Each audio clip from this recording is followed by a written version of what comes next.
I'd like to be singing my normal happy songs where I sing, I feel good, na na na na na na na. And I will very shortly. I've just gotten really puffed to disperse stress. I've come outside in the fresh air and sunshine, and I have a question. Does life ever throw stuff at you? And I'll just use the word. Does life ever throw shit at you, and how do you deal with it? And like you, I have many days in my life which are stressful, where there's horrible people, horrible things happen.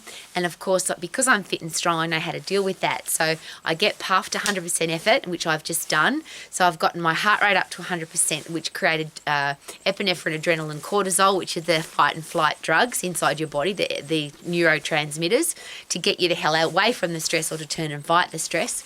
So once I get puffed, my brain then produces dopamine. Congratulations, Rowie, you've overcome the stress. Serotonin, which is a satisfaction neurotransmitter. Brain-derived neurotropic factor, which is fertilizer for my brain. So now my brain's working much better to be able to overcome that stress. And endorphins, which are the beautiful crossover, which are the pain-killing neurotransmitter that also make you feel good after you've overcome the stress. So that's not my personal physiology. You have access to that like we all do. It's part of our human physiology to, if we are hit with stress, if we feel stressed, we can fight and flight, and that's what the body does. But what do you do with that headspace? So I feel so much better now because I got puffed. I'm outside in the fresh air and sunshine. And now I have to overcome a challenge. My brain's going to work better because I've got brain-derived neurotropic factor, which is fertilizer for my brain. So I'll be able to overcome the challenge. I'll be better at it. But here's my very personal, and it's very personal. Would you ever want to waste somebody's money, waste their time, or injure them? And I really hope the answer is no, and I'm sure the answer is definitely no. You would never want to take somebody's money, steal their money, or waste their money. You would never want to take their time, steal their time, waste their time. And how would you feel if you ever injured somebody on purpose? Now, if you accidentally drop a weight on somebody's toe, or you accidentally bash into their car, or you accidentally drop something, of course that's an accident. But I'm sure that on purpose, we would never want to hurt somebody on purpose. So what I'm dealing with today in my headspace, I have been involved in personal exercise coaching for all of my career path. But for a very long time now, my driving force every day has been to educate people in that exactly what I just shared with you. How to get people healthy, fit and strong, and not waste their money, not waste their time, and make sure that you don't injure them. So can you imagine what it's like when somebody shares with me that they're doing something that is wasting somebody's money, it's wasting their time, and it will injure them.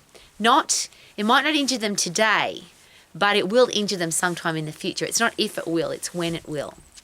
So on a fairly regular basis, I have past exercise professionals that have been involved with the MAX program. So they are out educating, training, exercising with people. And they share with me what they're doing, or they send me photos, or they send me things on social media. And can you imagine what it's like for me, who the number one thing that I focus on every day is safe, effective exercise that doesn't waste people's time and doesn't waste people's money. When people send me stuff that they know better. Now, ignorance, I can very easily deal with ignorance, and I do. If somebody doesn't know their anatomy and physiology, they haven't been trained well, and they give somebody a dangerous exercise that's going to waste their time and they're wasting their money. Because if somebody's paying you to train them, to exercise with them, to be their personal exercise coach, be their personal trainer, be their group exercise instructor, their boot camp instructor, if somebody's paying you and you're going to waste their time and injure them, of course that's also a waste of money, yeah? But ignorance, I handle that. I see it every day from an ignorance point of view, because there are people doing all of those things, but they haven't been trained. They don't know better. But when somebody knows better, they know that that is an unsafe exercise. They know that exercise doesn't work. They know that diet or eating plan will waste somebody's money, or worse, they take money off somebody, an enormous amount of money, and know that that's not going to work. That really makes me sad. Now, I'll go a step further. Is it ignorance Or is it laziness? Or is it that I'm just following the crowd? If I haven't learned my anatomy and physiology and I call myself an exercise professional, surely that's just irresponsible. And I always use the example, if I call myself a car mechanic, I should know how to fix a car. If I call myself a builder, I should know how to build a house. And there are some serious consequences. If you're a builder and the house falls down, or you're a car mechanic and the car breaks down, and you said that it shouldn't because you fixed it, there are consequences to that. So what are the consequences when you take somebody's money and you tell them, I'm a qualified exercise professional, and you haven't learnt your anatomy and you haven't learned your physiology, so you're not going to give them safe exercises? So I'm just going to plant that question there. The next question is, what if you... even if you don't know your anatomy and physiology, but you know that that won't work. So just common sense says that that exercise won't work. It's going to hurt your shoulder, hurt your knee, hurt your back, hurt your foot. Or it's going to waste somebody's time. Because it doesn't work, it's just going to waste your time. So it might not hurt you, but it's going to waste your time. So if you put those two together, now you've got waste of money as well. Because if somebody's paying you to do that, you're now wasting their money. How would you describe that? How would you... Is that irresponsible? Is it a lack of integrity? Is it arrogance? There's an interesting one. So you know but you don't do, which is often a definition of arrogance. I don't know. Here's what I know. I don't want to do that. How about you? If I know that an exercise doesn't work, it's unsafe, and it's going to waste somebody's time and money, why would I give it to them? Why would I suggest to somebody to eat a certain way without asking them, can you stick to this for the rest of your life? What are the foods that you love to eat? What are the foods that you don't like to eat? How are you eating at the moment, and why are you doing that? Where do you eat? There's a really great question, because a lot of people have special places that they like to eat, including restaurants and cafes. For somebody to come along and say, you can't have, mustn't have, don't have, shouldn't have, you can't eat there, you can't have that, and don't do that. You have to eat at this time of the day, and you can't eat for this long, or you have to eat. And I'm very aware that I'm dealing with this today. But today I'm dealing with an exercise professional who shared with me almost passionately that they have taken an enormous amount of money off somebody, put them on a diet plan that they've agreed that the person would find it very difficult to stick to, but they are going to make a lot of money from it. It makes me feel sick, and I can't put it any other way. So how would you describe that? Is that being dishonest? Is that being... there's a lot of words to describe that. I can't change what they're going to do. I just got puffed, came outside to get some fresh air and sunshine, and thought I would ask the question of you. If you knew that somebody was wasting your money on purpose, they were wasting your time on purpose, and they were giving you an exercise or an eating plan that was going to hurt you or make you sick, either now or in the future, how would you feel about that? I'll give you another example, the reverse. If you are an exercise professional, if you're a personal exercise coach, if you're a dietitian, if you're an athletic coach, a sporting coach, if you don't know your anatomy and physiology, I'll ask the question again, could that be considered irresponsible? Disrespectful of somebody's time and money? But let's say somebody comes to you for advice. They want help with losing weight, being good at their sport, getting fit, getting strong, getting more energy, all the different reasons that people would come to us as professionals. And let's say they've got an underlying injury, they've got an underlying challenge. So it's a knee injury because they play netball, or they've had a biking accident, or they've done something in their life that's given them weak knees. We'll just use that as an example. Maybe they're a cricketer or a rower or a swimmer, and they've got an underlying shoulder injury. Maybe there's somebody who sits down all day, or they work in a job where they're putting pressure on their spine all day, so they've got an underlying back injury. So we'll use those three because they're very common: shoulder injuries, back injuries, and knee injuries. So somebody comes to you, you're the coach, you're the exercise professional, you're the athletic coach, and you give them an exercise that is going to aggravate that injury. Or worse, you're going to cause the injury on the day. So can you imagine how you would feel if a netballer came to you with underlying knee injury and you gave them a dangerous exercise that busted their knee, and they did that with you. So you charged them money to train with you, and then they busted their knee. What if somebody has an underlying shoulder injury and you bust their shoulder? And let's just say they're a construction worker, or they use their arms, their upper body for their living. So they have to be able to bang a hammer or use a nail gun or pick things up, and you screw up their shoulder or their elbow or their back, because of course you can't lift anything when you've got a sore back. How would that make you feel?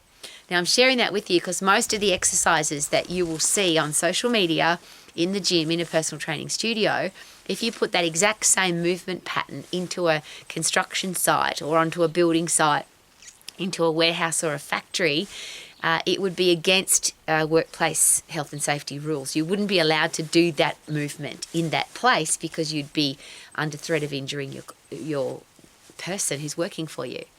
And yet in a gym, in a personal training studio, as coaches, for some reason, because we don't know our anatomy and physiology is the only reason I can think of, because I can't imagine that as a coach or a trainer you'd on purpose want to hurt somebody.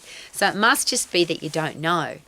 But can you understand why today has been fascinating for me? Because the person that I dealt with today, they know.